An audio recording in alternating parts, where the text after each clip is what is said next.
എല്ലാ ദിവസവും ഞാൻ ഉണ്ടാക്കിയിട്ട് കഴിക്കണമല്ലോ. ഇന്ന് അങ്ങനെ വേണ്ട കേട്ടോ. താഴത്തേക്ക് ചെന്നപ്പം തന്നെ ബ്രേക്ക്ഫാസ്റ്റൊക്കെ ആയിട്ടുണ്ട്. നല്ല ചപ്പാത്തിയും ചെറുപയർ കറിയായിരുന്നേ. പിന്നെ കുറച്ച് ഇന്നലത്തെ മീൻ കറി ഉണ്ടായിരുന്നു.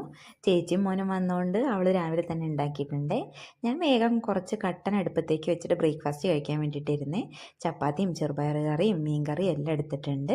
അങ്ങനെ അതൊക്കെ കഴിച്ച് കഴിഞ്ഞപ്പോഴേക്ക് കുറച്ച് മീൻ കറി വെക്കാനുണ്ടായിരുന്നു. അതൊക്കെ മുറിച്ച് വൃത്തിയാക്കിയിട്ട് മുളക് കലക്കി വെച്ചിട്ട് പെട്ടെന്ന് അങ്ങോട്ട് ഉണ്ടാക്കാമെന്ന് വിചാരിച്ചു. അങ്ങനെ മീൻ കറി റെഡി ആയിട്ടുണ്ട്.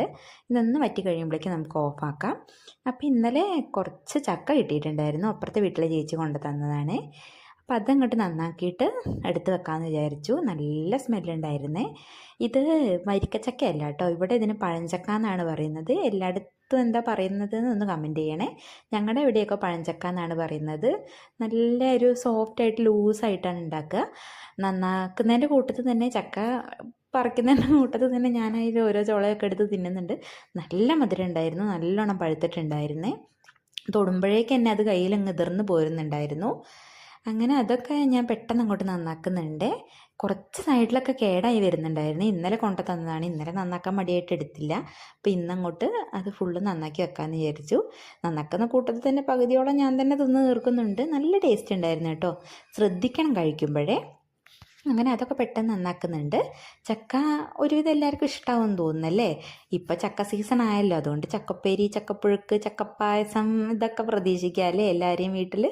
നന്നാക്കുന്ന കൂട്ടത്തിൽ കൊതി സഹിക്കാൻ വയ്യാതെ ഞാൻ വീണ്ടും എടുത്ത് കഴിക്കുന്നുണ്ട്.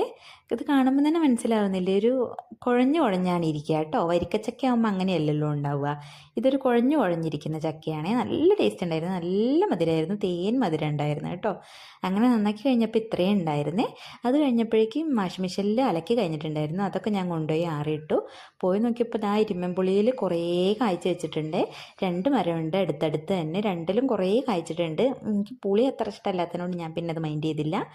വരുന്ന വഴിക്ക് മാവിലേക്ക് നോക്കിയപ്പോൾ ആണെങ്കിൽ മാങ്ങ ഒരുപാടുണ്ട്. പക്ഷേ എന്തോ ഇങ്ങനെ ഇലയൊക്കെ ഉണങ്ങി മാറാലെ കിട്ടിയ പോലെ ഉണ്ട്. എന്തോ രോഗമാണോ എന്തോ.